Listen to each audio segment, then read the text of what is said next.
Hello, everyone. Welcome. Please come in and join us.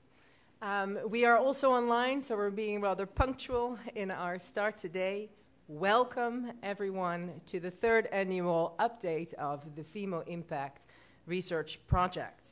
Thank you so much for joining us, and also, of course, a special welcome to our digital attendees. We are doing our third update, our third annual update, and this is the third time we're also online, so we're very happy about that. And next year, we won't actually have an annual update, but don't worry, we are going out with a bang, because we will be organizing next year a 2-day symposium about our research results. So you can save the date for June 30th of 2025 and July 1st. And we're hoping to host this at the Trippenhuis. And because our project focuses on household consumption and interior design, that seems to be a very nice location.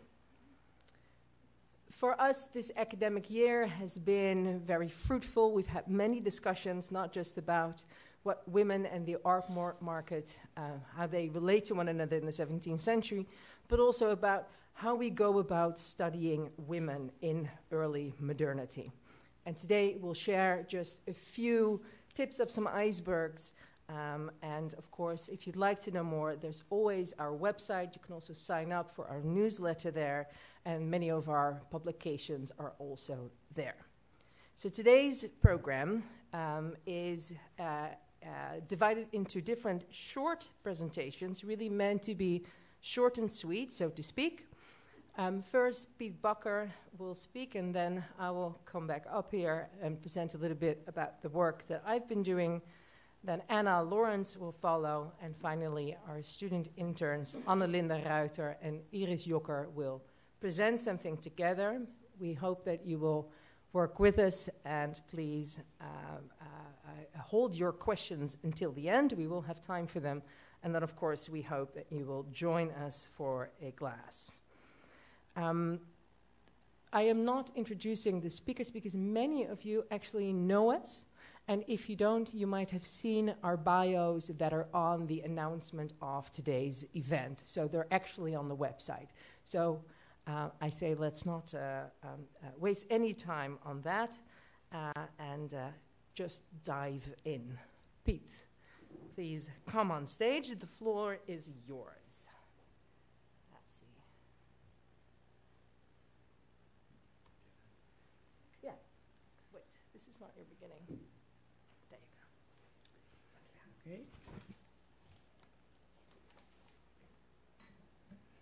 Okay, Judith, thank you. Anyone who delves into the clientele of Johannes Vermeer quickly encounters the names of Pieter van Ruyven and his wife Maria de Knuit, although the latter is not always mentioned. The couple is believed to have purchased at least 20 paintings, making them by far Vermeer's most important patrons. On this slide you see the main pieces of evidence for their patronage. On the left you see the dishes catalog with... Kan het gordijn?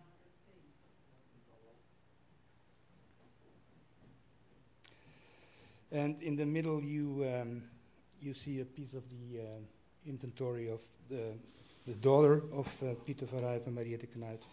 And on the right you see some pieces of the joint will and the will of Maria de Knuit alone, in which she provides Vermeer 500 guilders if she were to outlive her husband. Volgens mij gaat dat ding een beetje schuiven. Zie hij valt.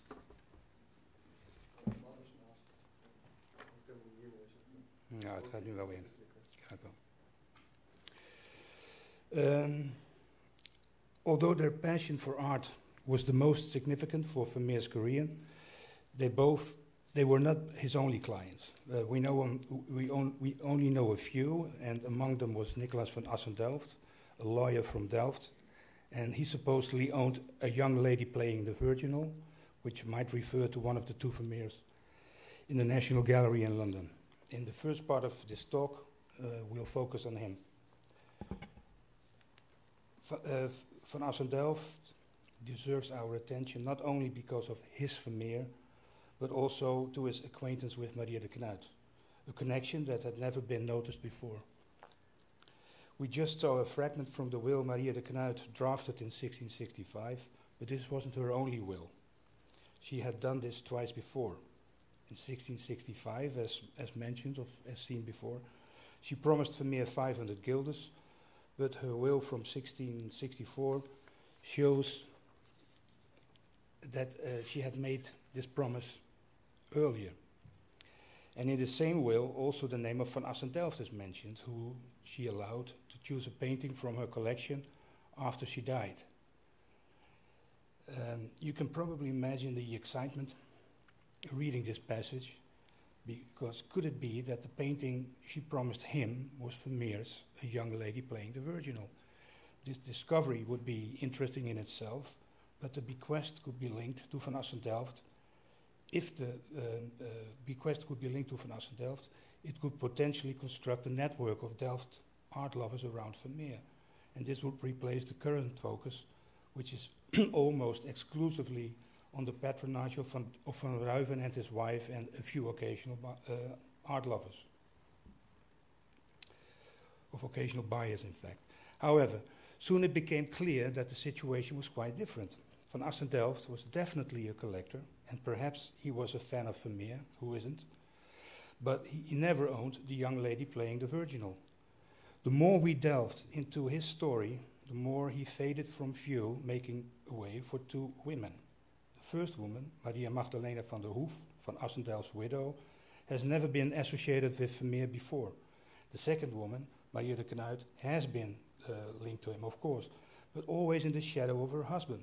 And I hope to demonstrate today with Van Assendelft's case that a place in the foreground would do both women more justice. Nicolaas van Assendelft was the son of Willem van Assendelft, the house notary of Pieter van Ruyven and Maria de Knuit. And after studying law in Leiden, Nicolaas worked as a lawyer in The Hague before returning to Delft to marry a daughter of a clove merchant. Back in Delft, he served as a regent of the Chamber of Charity during the same period as Pieter van Ruyven, and they likely attended meetings together. And after his wife's death, Van Assendelft remarried Maria Magdalena van der Hoef, daughter of the bailiff and dike warden of Delftland, and together with her brother, the future burgomaster Adriaan van der Hoef, Nicolaas van Assendelft ensured an orderly course of the settlement of Vermeer's estate. And it has been suggested that Van Assendelft may have purchased the young lady playing the virginal on that occasion. But that's not true. The Vermeer is mentioned in the 1711 estate inventory of his widow Maria Magdalena van der Hoef. Among the 100 paintings listed were, in addition to Vermeer, works by Jan Steen, Palamedes, Emanuel de Witte van Poelenburg, and other well-known masters. The paintings together were valued at over 1,500 guilders, and the value of the paintings and their share in the total value of the furniture justify the conclusion that the owner must have loved art. But why was it ever decided that this art lover had to be Van Assendelft? In 1711, Maria Magdalena had already been a widow for almost 20 years. Why couldn't she be the owner? We've asked this question many times when dealing with estates of married couples. Why is it that when we ask which spouse was responsible for the paintings in their home, the answer often favors the husband? In the case of Van Assendelft, we are able to demonstrate that identifying him as the owner is incorrect. But to achieve this, other documents relating to him were necessary.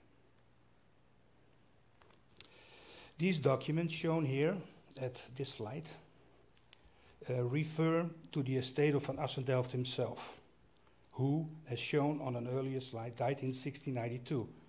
Again, there is much attention given to the paintings, which are listed separately from other household items in various documents. There are 140 paintings mentioned, not appraised or attributed, but all described by subject. And it's certain that none of the descriptions indicate a woman playing a virginal or a similar subject. So, after checking all these documents, we can safely assume that Vermeer's painting was not in his possession and only came into the house of his widow after 1692. Therefore, Van Assendelft could not have been the owner and may not have even known the work at all. It's his widow who is the earliest known owner, and the painting remained in her family. Whether she bought the painting herself is uncertain. Among her paintings, there are a striking number of family portraits from various generations, suggesting that she may have inherited some of her collection. But regardless of how she acquired her paintings, she and not he is the first known owner, and in future publications about Vermeer's clients, we are therefore obliged to replace his name with hers. Although Nicolaas van Assendelft was never the owner of a Vermeer, he was certainly an art lover, as the documents on his slide indicate clearly.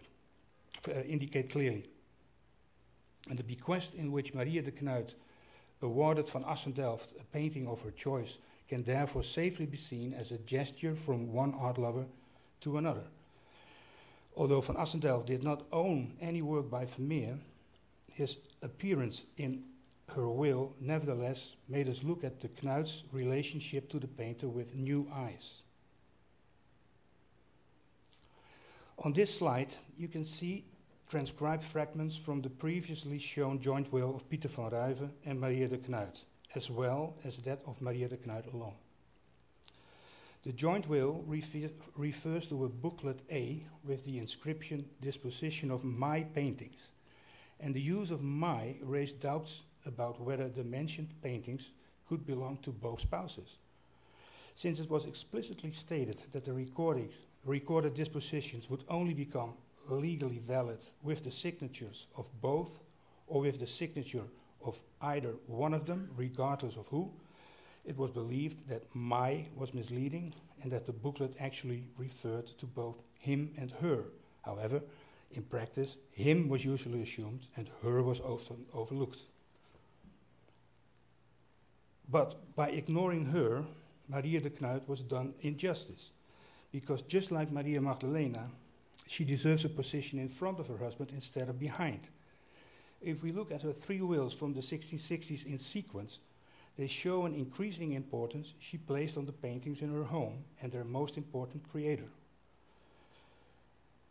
In her first will, it's not on this slide, the one from 1662, de Knuit makes no mention of paintings or Vermeer. Apparently, there was no reason to do so in 1662. But 2 years later, Maria de Knuit first shows her interest in painting.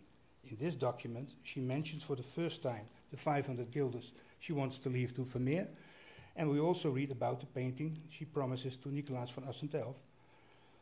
But by doing this, she seems to forget that her promise to him conflicts with a promise to her husband's two unmarried sisters. To them, she leaves all the furniture without realizing that the goods include all the paintings too. So also the one she promised to Nicolaas van Assendelft. The following year, she resolves this potential conflict. Again, she leaves all the household goods to her two sisters-in-law, but this time with the exception of the best paintings. The bequest to Vermeer, phrased slightly different, is maintained, but the bequest to Nicolaas van Assendelft is removed, as illustrated by the open empty box on the right, the green empty box on the right. However, we must consider that Maria de Knuit may have included the bequest to him in the booklet titled Disposition of My Paintings. The possible mention of van Assendelft's bequest in this booklet prompts us to re-examine this title and question the current interpretation of "my." Certainly, "my" seems to refer not to both spouses, but to the Knuit alone. The fact that the booklet only appears in the joint will and is merely referenced to in her own will shouldn't prevent us from seeing her as the author of the booklet. On the contrary, if she valued the idea that the painting she collected would go to the right people after she died, the booklet with "my paintings" had to be included in the joint will. Only then she had the guarantee that her husband would follow her instructions. After all, her own will would only become legally valid if she outlived him. So if he survived her, the joint will would come into effect, and Maria de Knuit, thanks to the provisions she had made in booklet A, could be sure that the paintings would end up with the people of her choice. If we are willing to see a personal development in Maria de Knuit's attitude towards painting and her relationship with Vermeer in her three wills, then it's difficult to separate my from her and to ignore her as Vermeer's most important patron. Finally, as logically as this interpretation may sound, an opponent might argue that Pieter van Ruijven's contact with Vermeer is also documented. That is certainly true.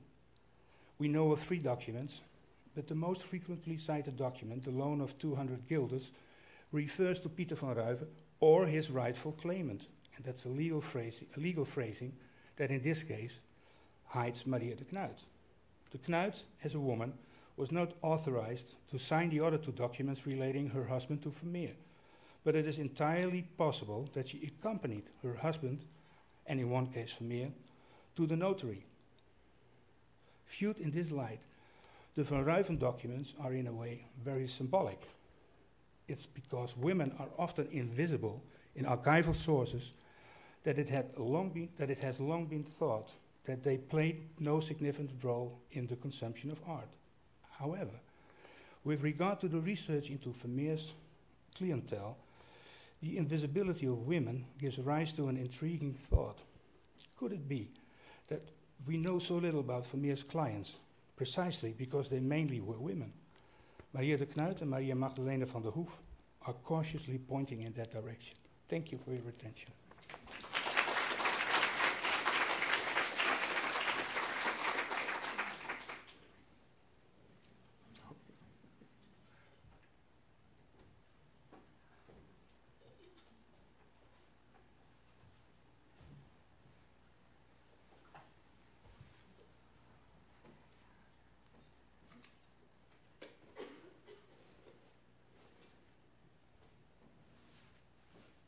Okay. Thank you, Pete. I think that's some outstanding art historical detective work. I mean, that really is impressive. So Pete and I have worked on Vermeer together for parts of it. And during our research, we often entered into discussions and observed that art historians quite liberally and sometimes maybe even mindlessly apply terms such as art lover, collector, patron to men, but rarely to women, even to Petronella de la Cour or someone like Maria de Knuit. There seems to be a bit of an extra hurdle before they get given such labels. And there seems to be a range of other words that women are more quickly associated with. Women, for instance, shopped, acquired works of art, but men collected them, seems to be the distinction. So I started to wonder why. What is the root of this double standard that seems to appear in our persistent use of language? Now, part of the problem, it seems to me, is that, well, our research project is one of the very first to be studying the impact of non-aristocratic art-buying women on the art market. But another problem, it appears, is the age-old stereotype of shopping women and doing so irrationally, uncontrollably, or even worse, sinfully. And this stereotype is heavily ingrained in our thinking. It's very old, dates back to antiquity, but it's still alive today. Spendthrift women also play a major role in the writings of art historians, cultural historians, economic historians, such as Simon Schama and Jan de Vries, who've both written extensively about household consumption. In their writings, they often quote 17th century moralists and ministers, who are then condemning consumerist behavior as vain, mindless, potentially financially ruinous. They quote Jacob Cats, for instance, who wrote that anything the husband acquires, the wife can squander. Now, we did notice while reading both the primary and the secondary literature that all I'm reading and hearing are male voices. What happens when we broaden our view to include different kinds of sources and not just the moralizing ones, and ask ourselves, how did women themselves think about these responsibilities of theirs?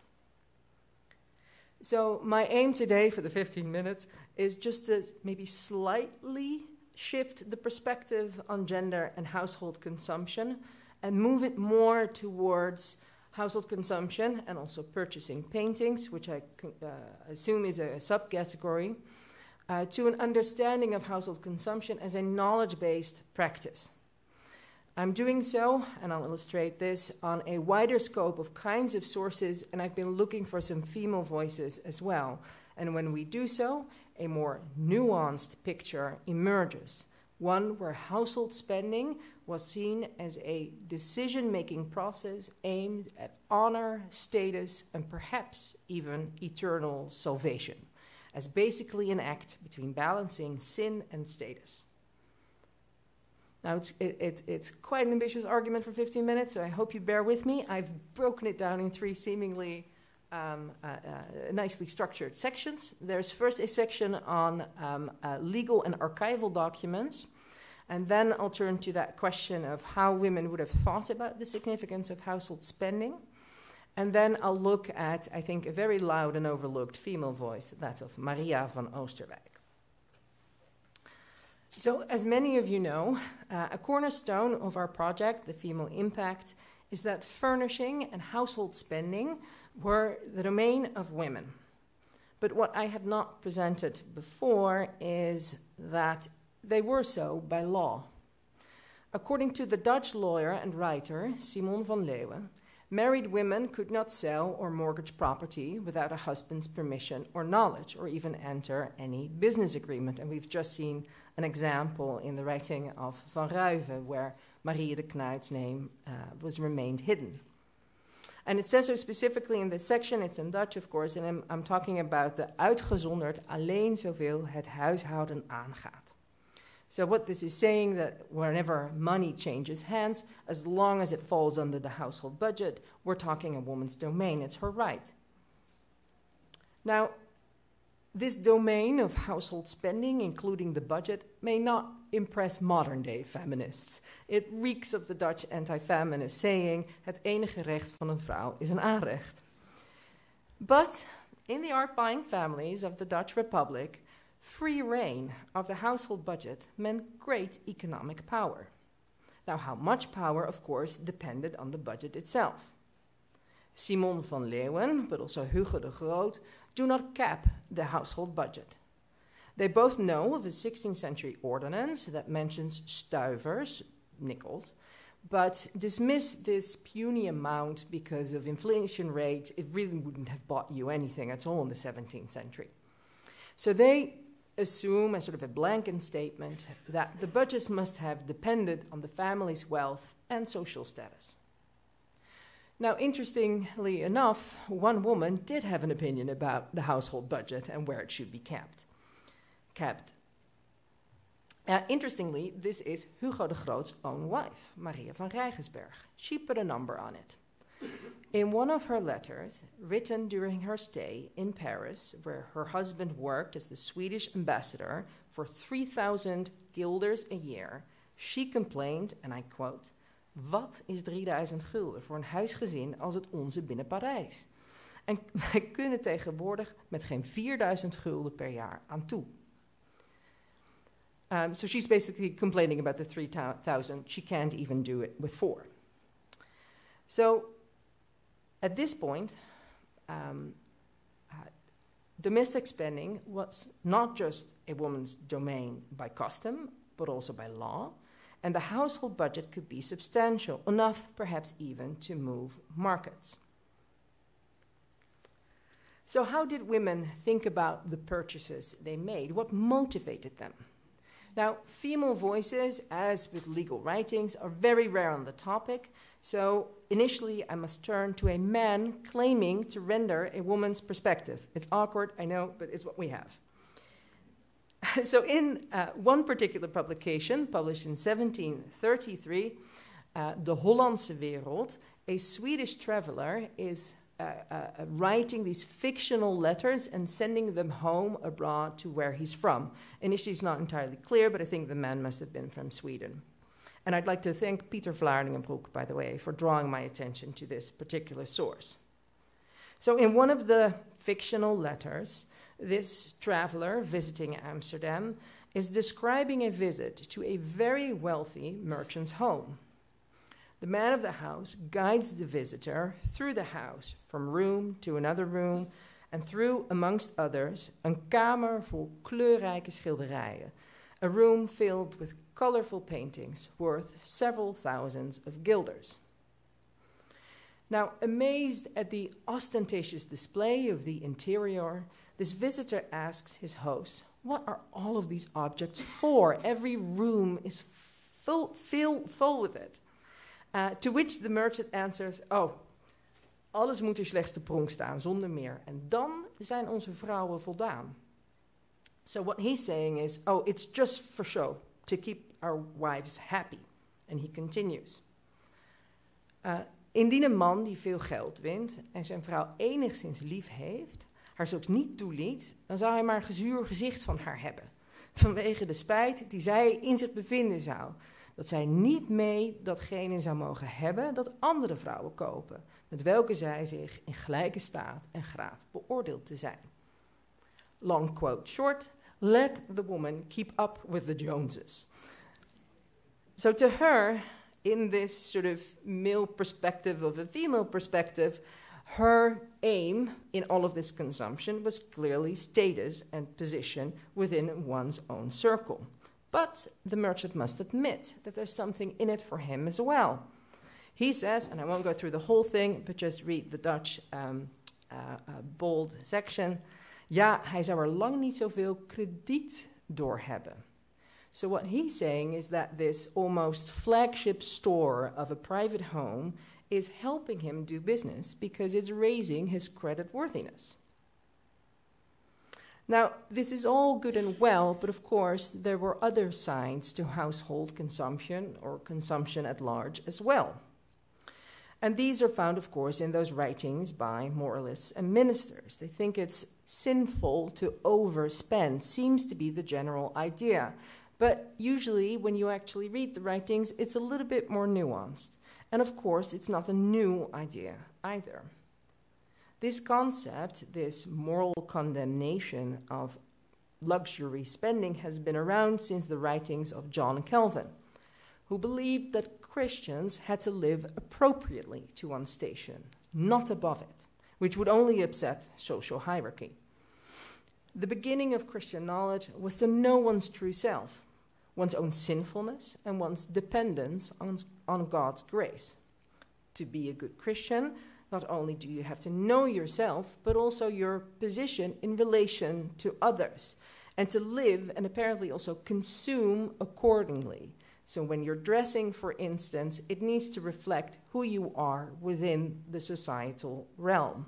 And you need to be able to purchase things exactly at that social point. So value and price matter here.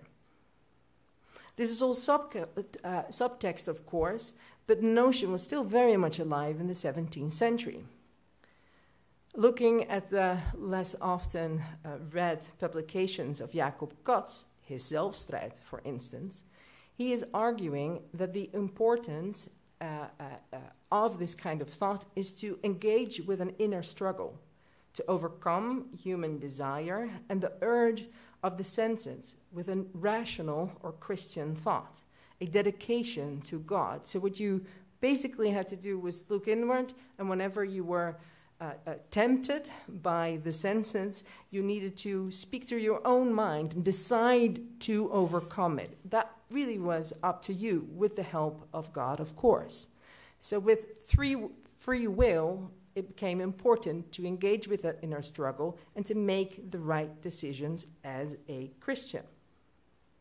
It's a very convoluted argument, but this seems to be the cap.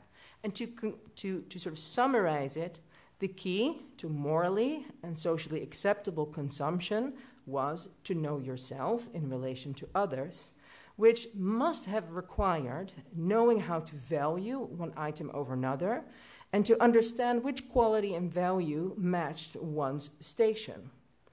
Now, this kind of thinking immediately struck a chord with me because Robert Jan van der Mauw, who's here as well, and I had been working on a memory book by Maria van Nessen. This woman wrote down all of her household purchases, some large, some seemingly insignificant. And we've often discussed, Robert Jan and I, why was she keeping score anyway? There was enough money. She's never really balancing any budget. She's not trying to do it not to overspend. Instead, it appears perhaps that she was documenting her inner struggle, her search to purchase and consume at the right social level, to never try to really overdo it, not to live above her station, but certainly not beneath it either. So another more female voice, perhaps, is captured by a still life by Maria van Oosterwijk. It's in Vienna, in the Kunsthistorisches Museum, and it is signed by Maria van Oosterwijk, and it's dated 1669. And this painting really interests me because a lot of these ideas that are associated with household consumption, that are so strikingly different from the stereotype of spendthrift women, seems to be embedded in this work as well. At the heart of the composition is an accounting ledger, one like Maria van Nessen's, but we've seen several others in my research project as well. On its cover, the ledger says rekening, and underneath it, it says, we live to die and die to live. We leven om te sterven en sterven om te leven. And underneath the ledger is a note with a biblical text on it. Behind it, on the right side, is a celestial globe, and on the left, a vase with flowers. And in front, next to the ledger, are on the left side, a wreathed skull, a husk of corn, a recorder on top of a music book, so that's on this side. There's a glass vase holding a little note that says Aqua Vita, and in it is a reflection. Can you see it here?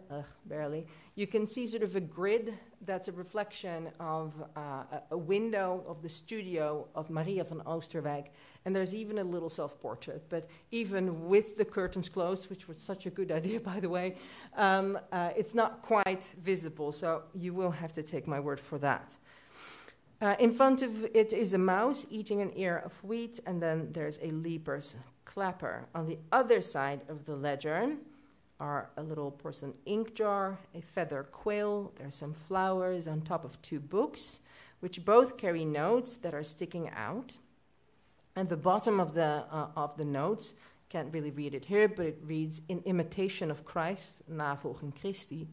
And on top, it has a note that says, self-struggle, self-strijd. So on top of the book stands an hourglass, and behind it is a money bag with 2 golden and 2 silver coins in front of it. This work, which actually does not appear in the art historical literature as often as it bloody well should, but it's one of those overlooked, really great masterpieces.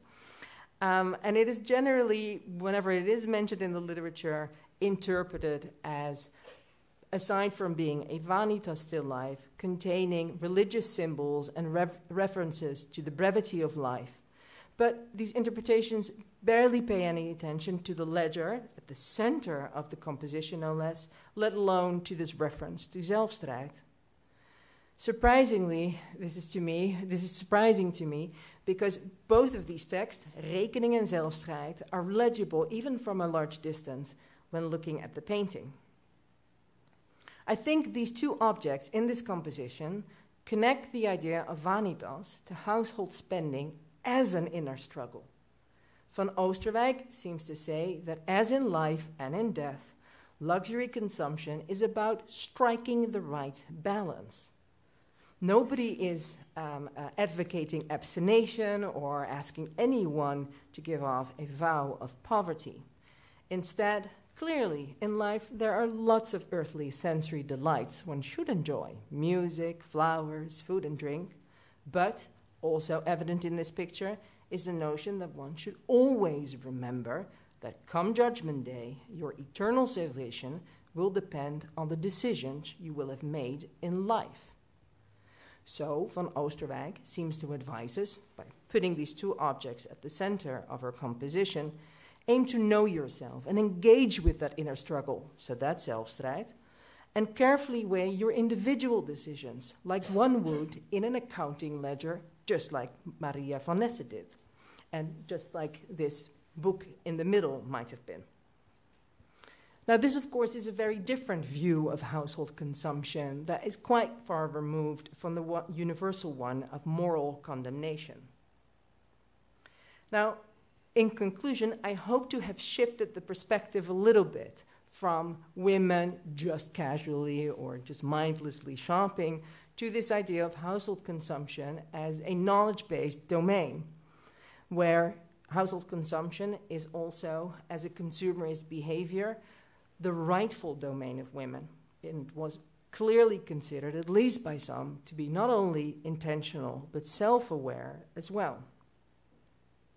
And I think the reason why I chose to talk about this today is because it's important to be aware of these silly stereotypes.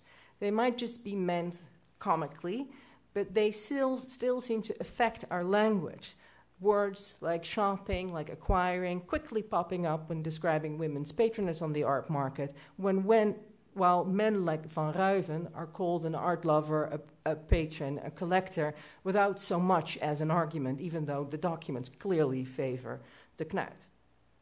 So to make matters concrete, today I would like to end with a request to you all to please think twice before describing a woman's purchasing behavior as shopping and a man's as connoisseurship. After all, it may very well have been the other way around. Thank you for listening.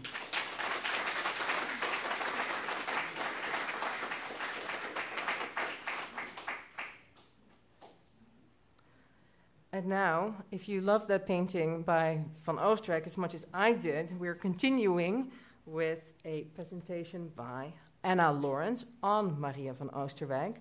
And what I haven't said so far is the female impact studies, the impact women had on the art market of the Dutch 17th century. And the first presentations today were clearly both about the consumption end, right? So women buying art.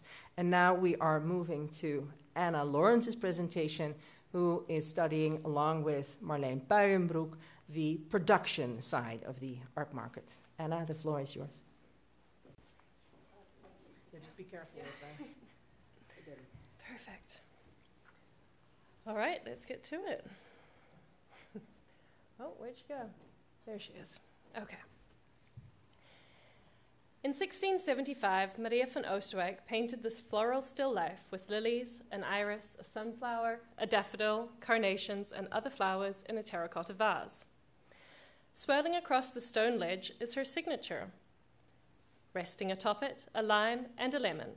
And that is where I'd like to start today, with the well-known phrase, "When life gives you lemons, make lemonade," typically intended at least to encourage optimism in the face of adversity. In the 17th century, when Oosterwijk was working as a painter, gender norms and social constructs at play in the Netherlands meant that conditions for female artists were disadvantageous when compared to men. Life gave them lemons, if you will. Back in 1971, Linda Nochlin published her groundbreaking essay, "Why Have There Been No Great Women Artists?", showing how women had historically been barred from fundamental art education. Griselda Pollock and Rosika Parker responded to Nochlin's argument with their book Old Mistresses in 1980, in which they, quote, mapped the positions of women in art by analysing the structures which determine and sustain the differences of power and privilege for men and women in art. Pollock has referred to these structures as conditions of difference, and their structure yielded the conclusion that women make their art as much because of as despite their specific situations as women in historical conditions. In other words, throughout history, artist women have consistently negotiated their conditions of difference in order to produce art, something I will illustrate today with Maria van Oosterwijk. I've chosen Oosterwijk, now this seems a bit redundant after Judith's presentation to justify why, she was just quite great. No, but I have chosen her because she is very well documented and she has a significant body of existing work, which is relevant to my broader project. But I would also like to emphasize that she is not alone. There is definitely a broader context here. And to keep that in mind, I will occasionally be referring to some other women artists. There were over 178 women who were active as visual art practitioners in the 17th century. With these numbers, it is promising to apply the Pollock-Parker paradigm to the 17th century Dutch context, yet art historians have not yet done so. Today, I will explain how I use my adaptation of the conditions of difference concept to facilitate a deeper understanding of Van Oosterwijk's life and work. Pollock and Parker discuss a variety of conditions, focusing on different ones depending on the case study. I have taken their idea and tried to boil it down to what I believe are its essential components. In doing so, my study has identified 3 conditions of difference that I have determined are essential to understanding female artistic practice in the Netherlands, well, anywhere. These are access, allies, and time. Firstly, access. This is a flexible term and can include access to education, patrons, networks, and so on. According to Nochlin, access to art education was typically granted through family networks. However, access also depended on the extent to which those in a female artist circle were willing to advance their artistic practice. Certainly not every male artist with daughters chose to invest in their artistic education. Artists therefore also need allies, defined as those who take action to advance the artistic practice of an artist. And these can include a variety of things, including facilitating access to art education, but also to lucrative networks, or the preservation and safeguarding of an artist's work, including after their death. And the third condition is time. Time for artistic education and the pursuit of an artistic practice. This, therefore, also entails a financial element, as it includes the artist's need to work. There's the paid work required to financially support a family or contribute to a family economy, and of course the unpaid labor of managing a household, a gendered expectation. Together, these conditions of difference, access, allies, and time, shape the lives and work of female artists. That being said, these conditions can be applied to any artist regardless of gender or time period. In fact, they may seem familiar to anyone at any time trying to achieve, well, almost anything that we might now deem to be at a professional level. Although, as Elizabeth Honig has demonstrated, that word, professional, can be very exclusionary, especially when applied to well-to-do 17th century women, just like Oosterwijk or one of her peers, so I will be avoiding it. Of course, there were many other general conditions of difference between men and women, including, for example, legal differences. However, there was no law that forbade women from becoming artists or accessing art education. Rather, the impediments that women faced were created by social and cultural conventions. What is promising is that legal historians have already reached conclusions that align with the methodological framework my study employs.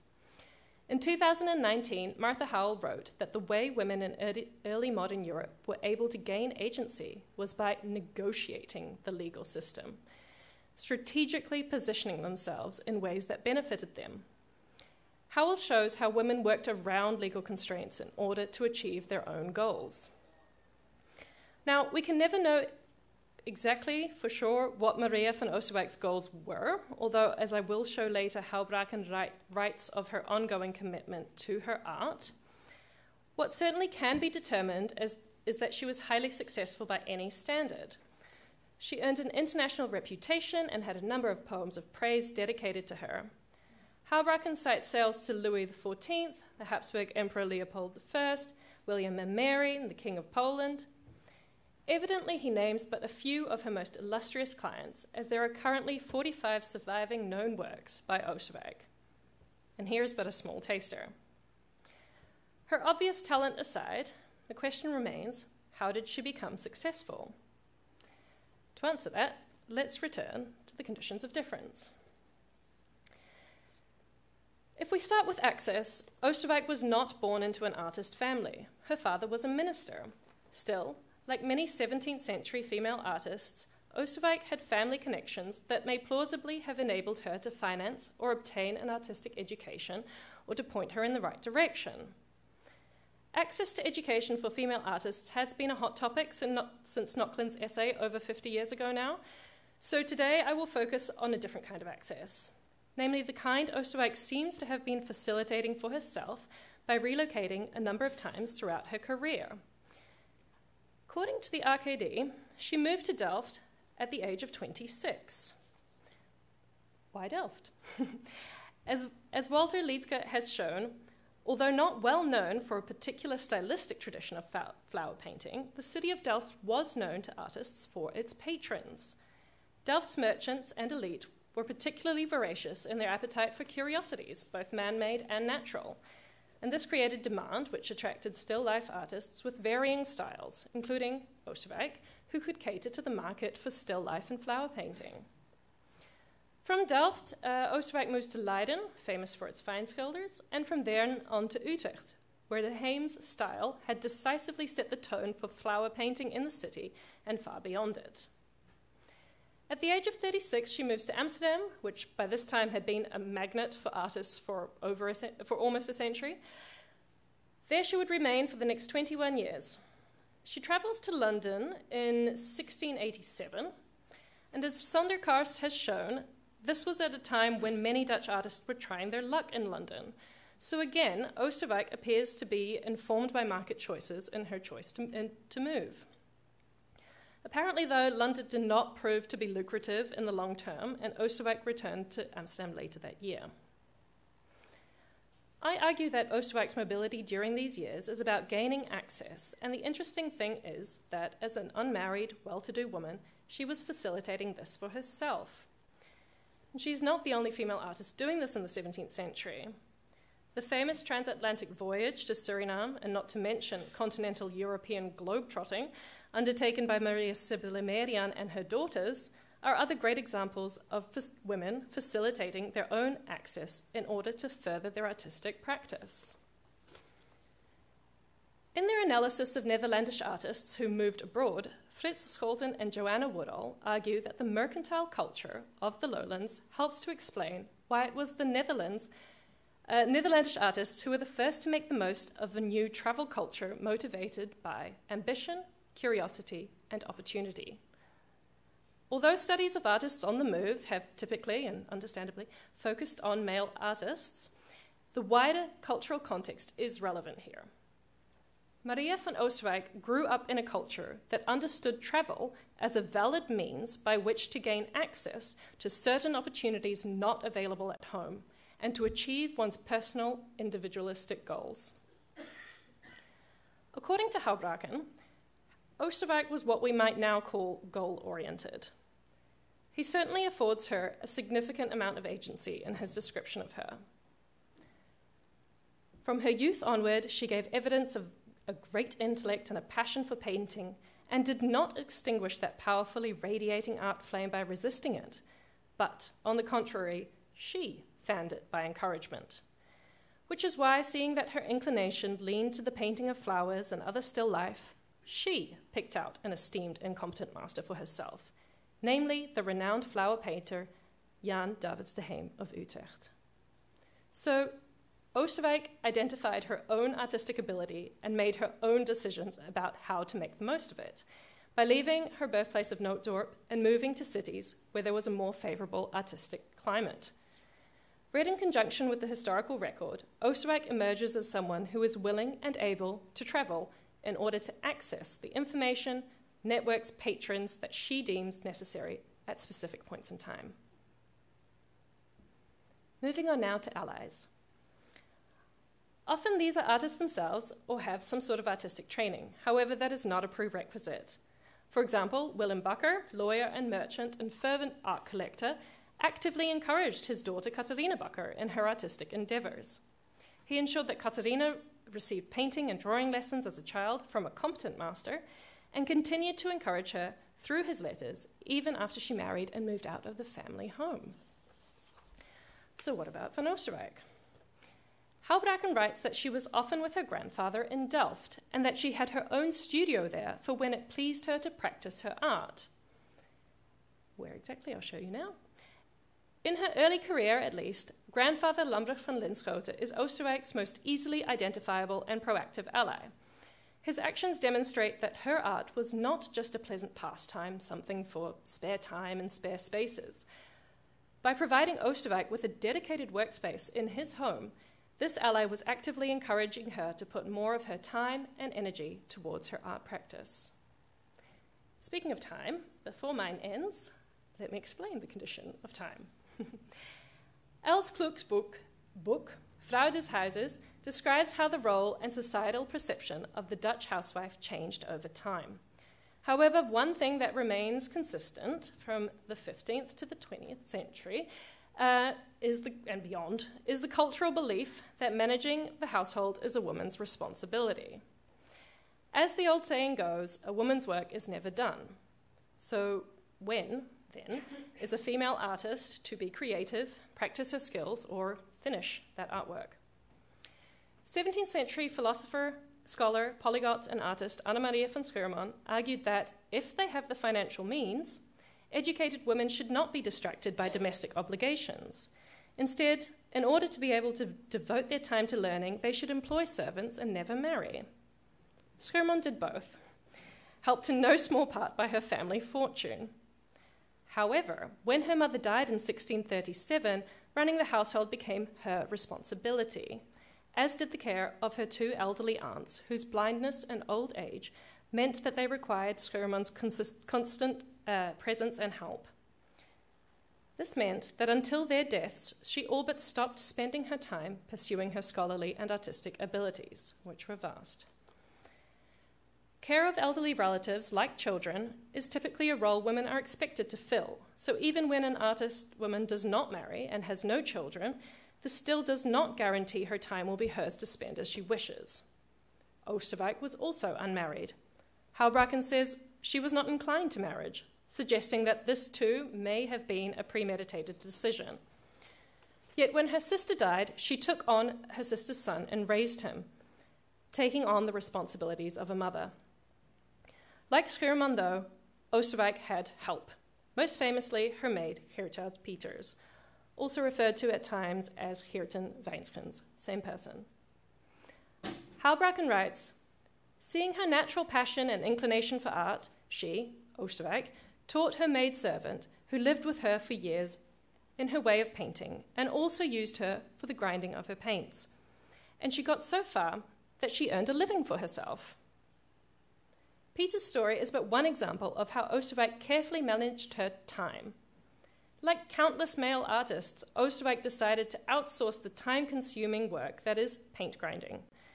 In this way, she freed up her own hands for painting the works that were selling so very well. Training an assistant can have countless benefits, and not only for the teacher.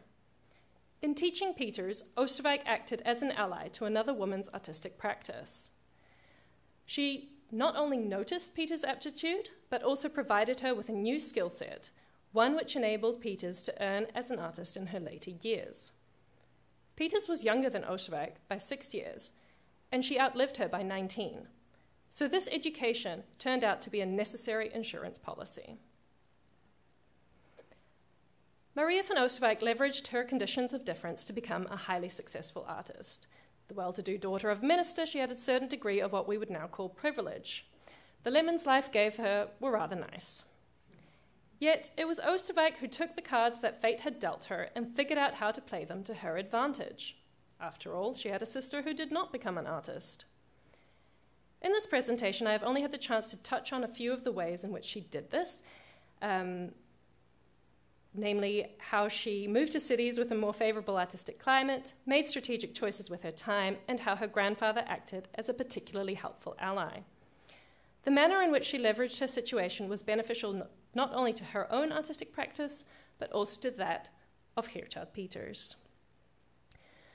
Gender has often, understandably, been considered in negative terms, but while their gender made pursuing artistic practice less straightforward for women than for men, focusing on how women negotiated the obstacles they faced reframes them as tenacious, innovative strategists, and rather than just as victims. This new perspective reveals the active role women have played in shaping their worlds. As I progress with my research, I hope to eventually demonstrate their active roles and impact on the course of Dutch art history as a whole. Thank you. You guys are all come on.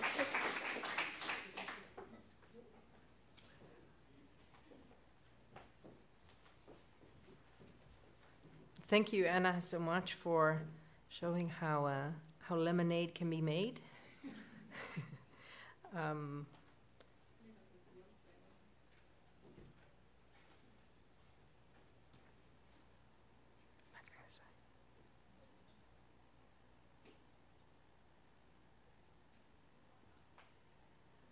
So as a part of our research project, which started in September 2021, we've had student interns join our team, which has been a great privilege and so much fun.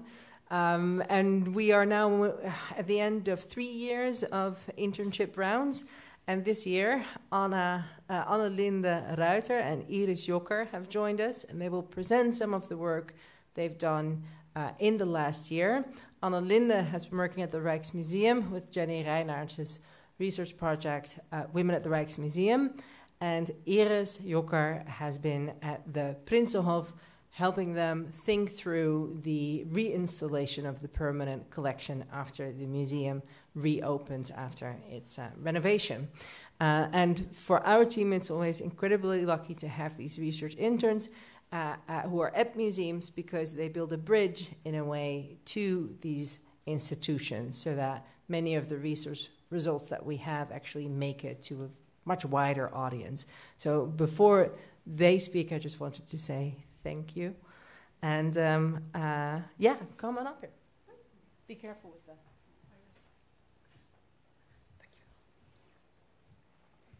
Thank you, Judith, for the nice introduction. We had also an introduction prepared, so I'm going to read it anyway. Good afternoon, everyone. We are Annelinde Ruiter and Iris Jokker, and as part of the Female Impact Project, we did a research internship within the museum field. Annelinde did an internship in the Rijksmuseum in Amsterdam, and I interned at Museum Prinsenhof Delft. During these internships, we focused on enhancing the visibility of women in the museum displays through research. During our time in the museum, we gathered some valuable tips and tricks for other researchers who want to achieve the same in the museum field. And today we would like to share some of our experiences with you. We start by discussing how to get more women on display and conclude with insights on integrating women into museum labels. So first, women on display.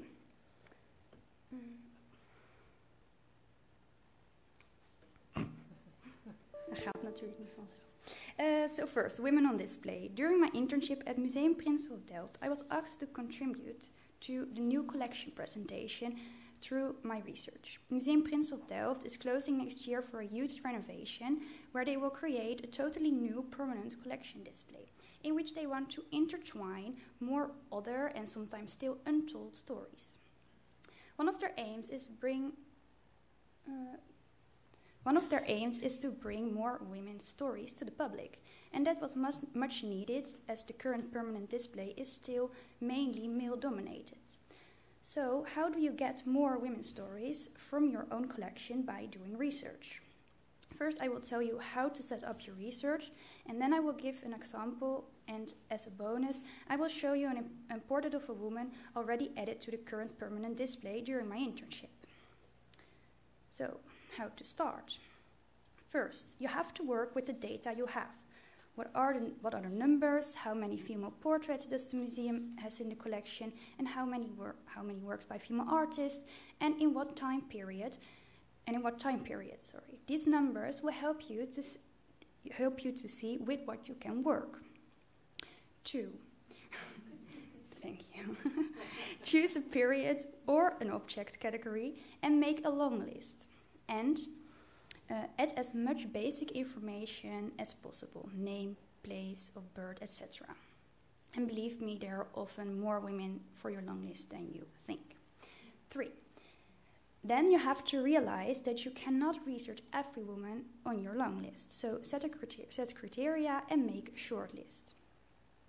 Then do your research and focus on how to give this particular woman her agency back. Go to the archives, and if something has already been written, it's important to draw your own conclusions and read against the grain. 5, of course. Whoa, I was too fast. And lastly, and of course, and last but not least, give your recommendations. What objects do you recommend to display to tell her story, or what angle of her history do you recommend to share with the public? This is an example of my long list of women from the long 17th century. This list consists mainly of portraits, but I have also added a number of other well-known women who initially had no direct link to the museum collection. Actually, you should always include women who at first hand might not have a direct link to the collection, since one can also be creative in conveying a story by using less obvious objects. Show a statue of the Virgin Mary to tell a story about a Catholic woman, or show a painting by someone with whom a female artist had worked with, for example. After the long list, I made a short list, and Elisabeth van Adrichem was one of the women on that list. This beautiful portrait of her in the museum collection, and this beautiful portrait is in the museum collection, and it was already known that she and her husband bought a piece of land in the city of Delft to create a so-called hofje. But it was she who made sure the hofje eventually was built after her husband's death. And it was she who made sure that elderly single Catholic women got housing and the help they needed. Moreover, after her, the female line in her family continued that, like her granddaughter Josina van Ruiven and 3 great-grandchildren of Van Adrichem.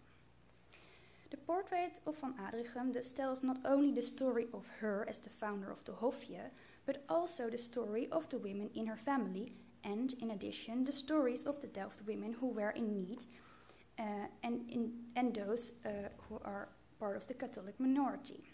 Therefore, Van Adrichem's portrait will hopefully be on display in the museum after the renovation. That said, another remarkable woman has already been added to the permanent collection presentation. Until recently, only men were on display here in this part of the museum.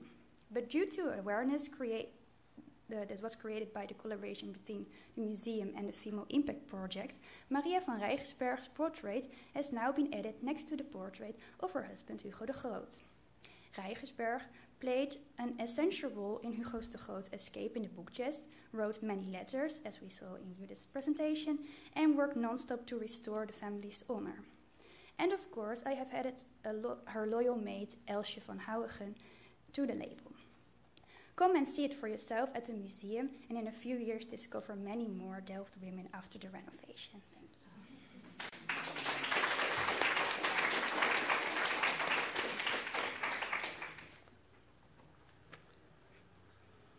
Very nice.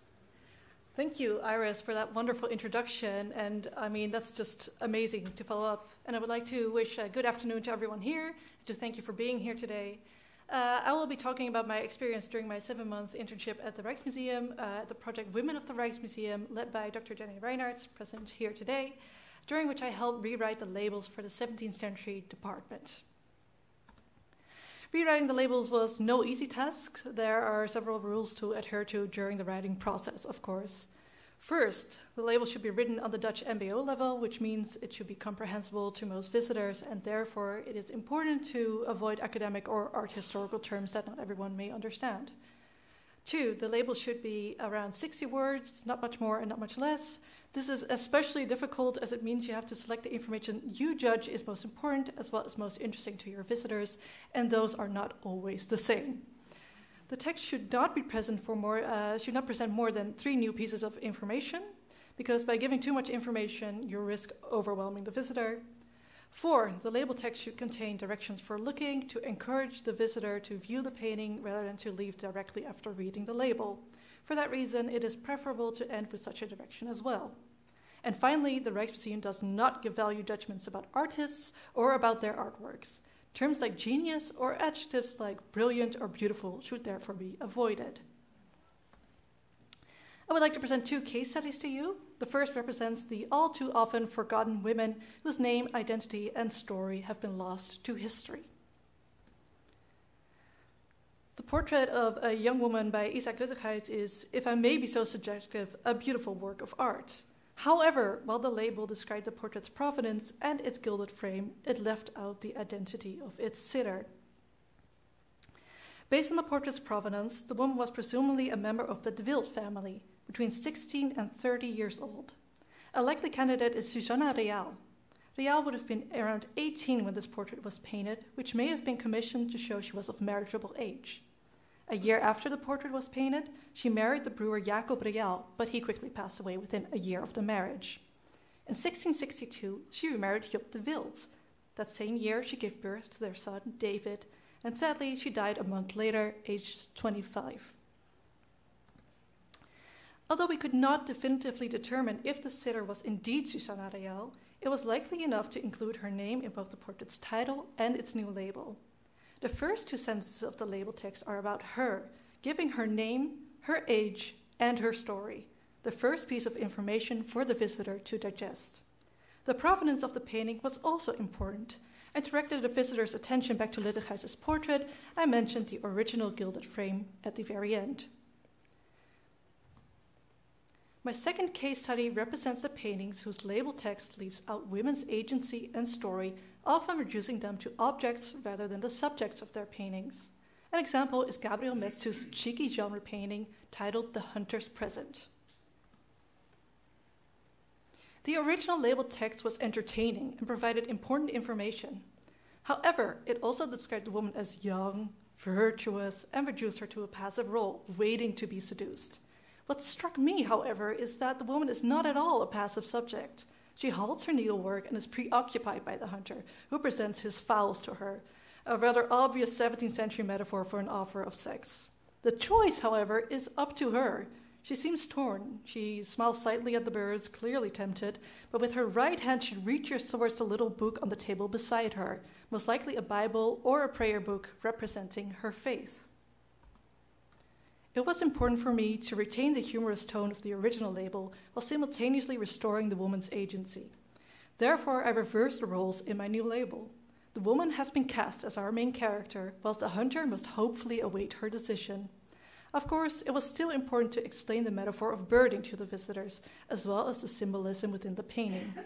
I ended the label where it started, with her choice, including the detail of the prayer book to draw the visitor's attention back to the painting. I would like to conclude with several tips and tricks I kept in mind during the writing of my labels, as well as the tips given to me by the wonderful education department of the Rijksmuseum and my supervisor, Jenny Reinhards. My first tip is, include women in your descriptions. This may seem obvious to us, and yet it is often forgotten. When women play a relevant part in a painting, it is important to name them. A second tip is to give the women agency. Rather than reducing them to objects to be seduced or damsels in distress, it is important to allow them to have their own place in the story. Give credit where credit is due. Similar to the previous tip, this meant that I gave women the proper credit in their own stories, rather than relegating them to the sidelines in favor of a male figure. Concentrate on the women portrayed rather than the relatives is number 4. Too often we are tempted to describe women by their male relations. However, it is important to tell their stories rather than placing them in the shadow of their male relatives. And finally, do not describe a woman's skin as soft or smooth unless strictly relevant. This is one I'm sure many of you are familiar with. All too often, women's skin plays an unusually large part in label descriptions, whereas the equally finely painted skin of men is rarely mentioned. And of course, I ask myself, when in doubt, would I describe a man the same way? I would like to finish with a again, our symposium next year. Please do come. We love to have everyone there, and we'd love to have discussions with everyone. It has been a pleasure to present to you today. Thank you.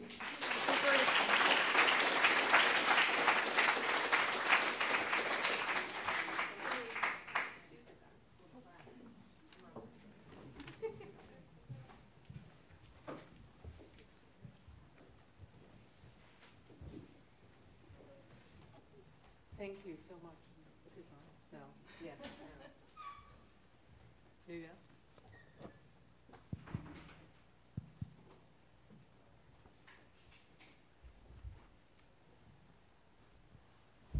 Staat hij aan inmiddels?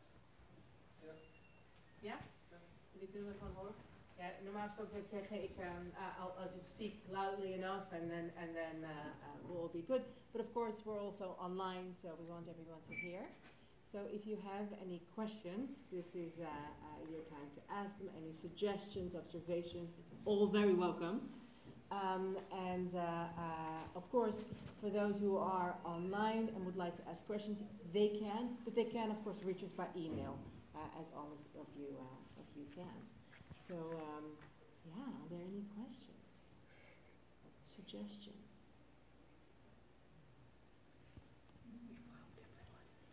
Yes, Jenny. It's coming. Yes, well, thank you all for the presentation of such wonderful work again this year. It's every year amazing how far you've come in, looking into the original questions of the project. I have a question for Anna, because I was interested in your story about Maria van Oosterwijk. We, of course, have the beautiful portrait in our collection. And I always understood that she came to Amsterdam when she was 30 or 30-ish, and that before that her travels are very much in the family context. And the way you presented it is more like it was her strategic choices, which might very well be true, but did you find any specific sources of anything about that? Yes, definitely. I didn't have time to balance it out as much as I would have liked to. We do have archival records of her being present at the baptisms of various family members, and that has often been used to say this is why she moved there to a specific place, and then just leave it at that and not entertain the concept that there might have been more in Delft or Leiden or elsewhere for her. So I was reframing that part of her travel with the possibility and trying to bring it in a larger context of artists moving around as a way to gain access. But I don't think one needs to negate the other. You can do both. Yeah, but is there any evidence, for instance, that she had patrons already in Delft, Leiden and Utrecht? That is work in progress, and there may be a tentative yes. Okay, well, that would be very But I wasn't able to present that today, but that is definitely work in progress. Okay. Well, either way, she's definitely responding to things on the new sites where she's at. So whether it's in Leiden and the theology, or in Delft and the art market, she's clearly picking up things left and right. So yeah, combination maybe of both. Yeah. Thank you. Great question.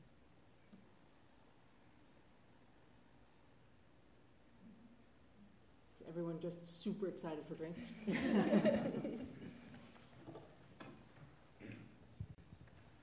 Yes, likewise, thanks for wonderful presentations.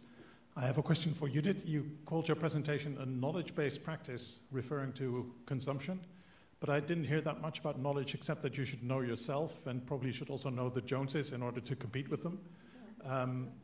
But could you flesh out a little bit more why you call this a knowledge-based practice? Thank you, yes. Of course, well, I think when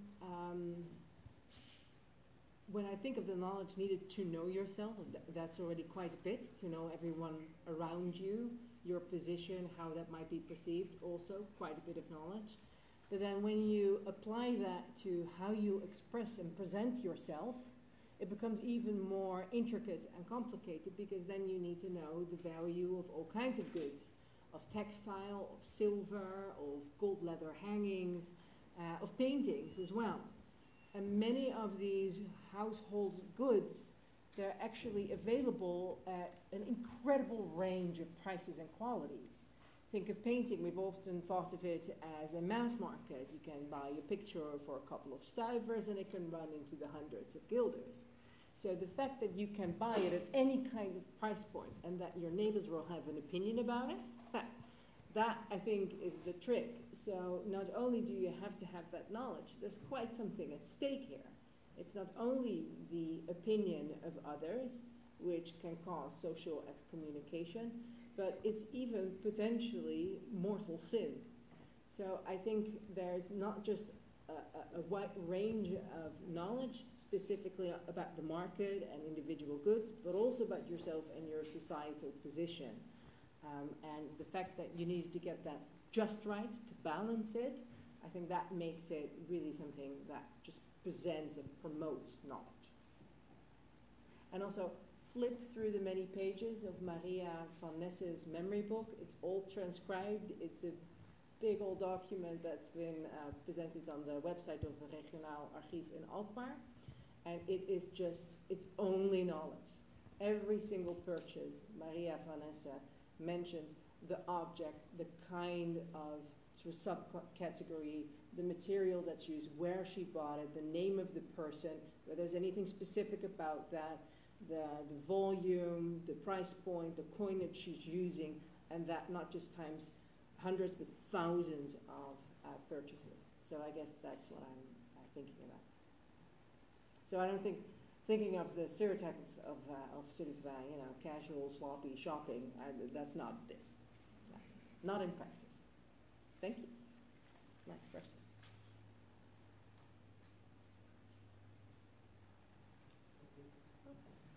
Wait, I'll stand on this. You can't see me. This is for Iris and Annelinde a little bit together. I was wondering, because you did this project, and I was wondering, how has this helped your current research? Have you gained new perspectives? Has this maybe throughout your research changed your perspective? Because especially Annelinde, you really had to think about how are we going to present these women. Could you find yourself almost rewriting part of your thesis from, oh wait, this is maybe I can do it better, or this is not a good word, but I hope you understand. Well, what I thought was fascinating when I was writing the labels, not necessarily because I only really started writing my thesis after, but I was really faced with my own prejudices while rewriting these labels. For example, I rewrote a label of David and Bathsheba, and at first I was like, oh, David's not visible in the painting, so it's really all about Bathsheba. And then I was talking to Jonathan Bicker, who was a conservator of 17th century art at the Rijksmuseum. He said, actually, this is, is such really a representation of the male gaze, because we're literally taking in the place of David as a voyeur to view the bathing Bathsheba. So it's such an objectifying painting. And I was really almost ashamed as a art historian specializing in women in the arts that I had not noticed this, that my own gaze was such a male gaze that I did not even notice it. So it really challenged my own viewpoint and really helped me look at paintings very differently. So I'm very grateful for that experience. Thank you for your question. Yeah, I had to think. Is it on? Yeah, I had to think that about the long list that I made. I realized that there are more women's stories than you see beforehand. So there are. If you delve a little bit deeper, you can see already gone, oh yeah, I can maybe this woman deserves more research. So yeah. Yeah, I agree. It's really it really struck me how easy it is to find things sometimes. I think that's also quite shocking. Yeah, exactly. Really, the work starts after you've found someone, because then you have to find their lives and you have to fill in all the blanks. But you've both done a great job of that. Thank you. Are there any more questions? First in the back, and then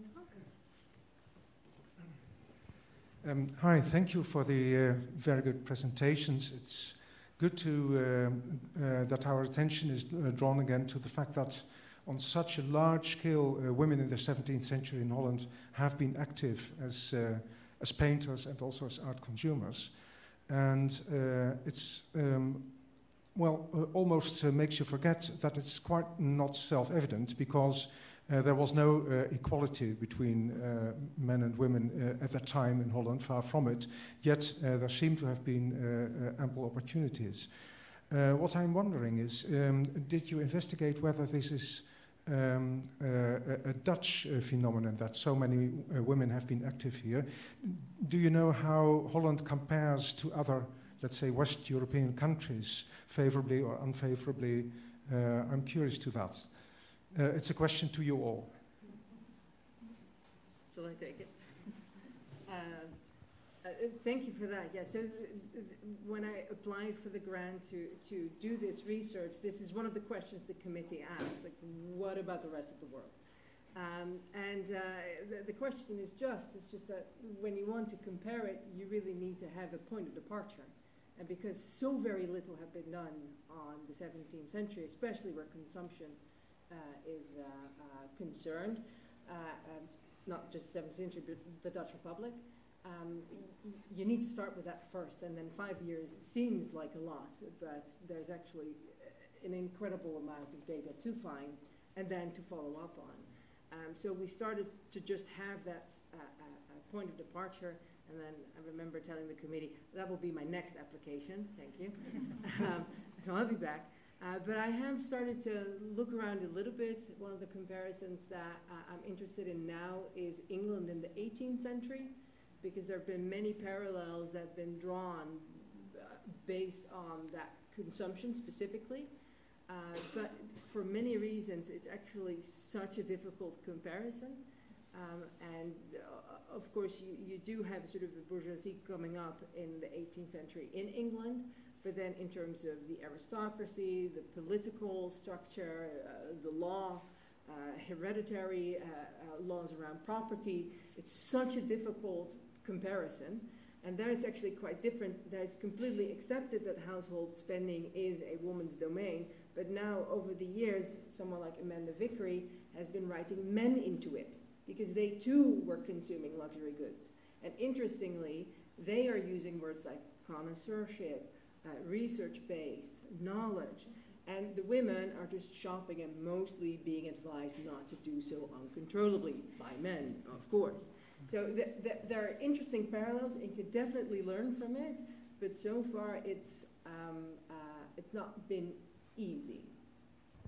I quite understand, so I'll wait with interest your next investigation results. Thank you. Wonderful. Thank you for the question. Oh, and Bram, there's another question.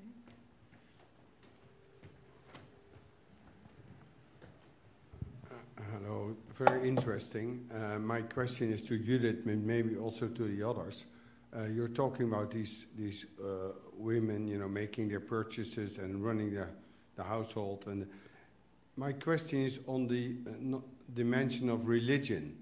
Do you see, where it's coming from, of course, but do you see a difference between independent, let's say, Baptists, where the role of the women is already very strong in their services, or Catholics, or married and unmarried? So these dimensions, do you see clear differences there? And that's for you, Judith, but maybe the others can also say something about religion. You also have Jewish, of course, in Amsterdam, and you have Dutch Reformed, you have Baptist, etc. So that would be my question on that dimension. A complicated question. For sure, I think in the history of socioeconomic research on the art market, religion has been somewhat taken into account, but not necessarily effectively.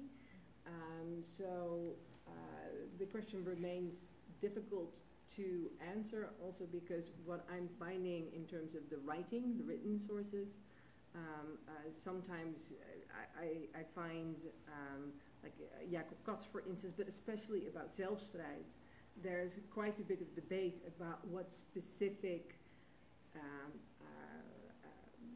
Protestant subset of beliefs he's advocating in that book specifically. And then, of course, I'm jumping to Maria Vanessa as if that's a normal jump, but she's a Catholic, as you know. So it's really quite problematic. But the thing I think is, what I was trying to say, is that household consumption is about knowing yourself and the world around you, but that advice isn't even necessarily just for women. Men also had to run households. It's not exclusive to women because, for instance, if your wife dies, you need to continue with it anyway. So the married wife is the go-to preferable person to run it. She's allowed to, but she isn't always the one who's doing it. So on the level of religion, but even on gender, let alone the specific town you're in, whether you're at the beginning or the end of the 17th century, I'm nowhere near figuring that out. And one of the problems is the documents, because the written sources will be about Protestants, the household ledgers that I have are about Catholics. It's still a big mess. Yeah. So it's difficult to strategize, to stratify the market in subsections like that. Thank you. Do you have any more questions?